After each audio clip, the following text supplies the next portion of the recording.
வணக்கம். முக்கிய செய்திகள். பிரத்யங்கரா தேவி கோவிலுக்கு சிமெண்ட் சாலை அமைக்க கோரி மனு.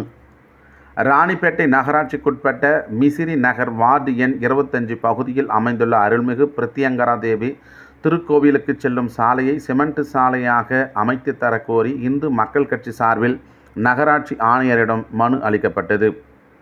அந்த மனுவில் அருள்மிகு மகா பிரத்யங்கரா தேவி திருக்கோவிலில் பல ஆண்டுகளாக பக்தர்களின் வழிபாட்டு தலமாக இருந்து வந்ததாகவும், தினம்தோறும் 100க்கும் மேற்பட்ட பக்தர்கள் மற்றும் அமாவாசை நாட்களில் 1000க்கும் மேற்பட்டோர் கோவிலுக்கு வருகை தருவதாகவும் குறிப்பிடப்பட்டுள்ளது. மேலும் கோவிலுக்கு செல்லும் சாலை பல ஆண்டுகளாக முன்பு அமைக்கப்பட்ட தார் சாலையாக இருந்த நிலையில் தற்போது குண்டும் குழியுமாக சேதமடைந்து காணப்படுவதால் பக்தர்கள் மற்றும் வாகன ஓட்டிகள் கடும் சிரமத்துக்குள்ளாகி வருவதாக தெரிவிக்கப்பட்டுள்ளது. எனவே சம்பந்தப்பட்ட அதிகாரிகள் உடனடியாக ஆய்வு மேற்கொண்டு பக்தர்கள் மற்றும் பொதுமக்களின் நலன் கருதி போர்க்கால அடிப்படையில் சிமெண்ட் சாலை அமைக்க நடவடிக்கை எடுக்க வேண்டும் என வலியுறுத்தப்பட்டுள்ளது.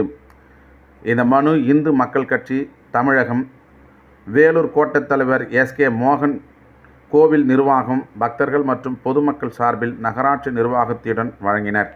அவர்களிடம் 25வது வார்டுக்குட்பட்ட மிசிறி நகர் பகுதியில் கடந்த 40 ஆண்டுகளுக்கு முன்னால் ரோடு சாலை போட்டார்கள்.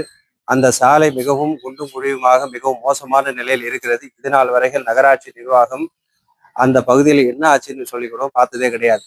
ஆனா அந்த பகுதியில மகா பிரத்யங்கரா திருக்கோவிலானது பல ஆண்டு காலமாக அங்க வழிபாடு செய்கின்ற பக்த கொடிகள் அதிகமாக வந்து செல்கின்ற அந்த சாலையை புதுப்பிக்காமல் இதுநாள் வரைக்கும் காலம் காட்டி வந்தனர்.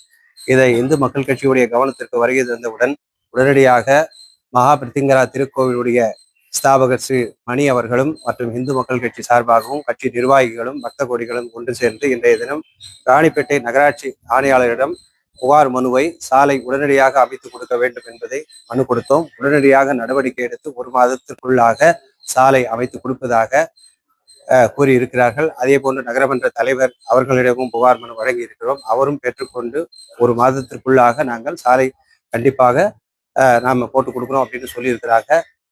இந்த நேரத்தில் கட்சி நிர்வாகிகள் பெருந்திரளாக கலந்து கொண்டனர். இந்து மக்கள் கட்சி வேலூர் கோட்ட தலைவர் எஸ்.கே. மோகன்.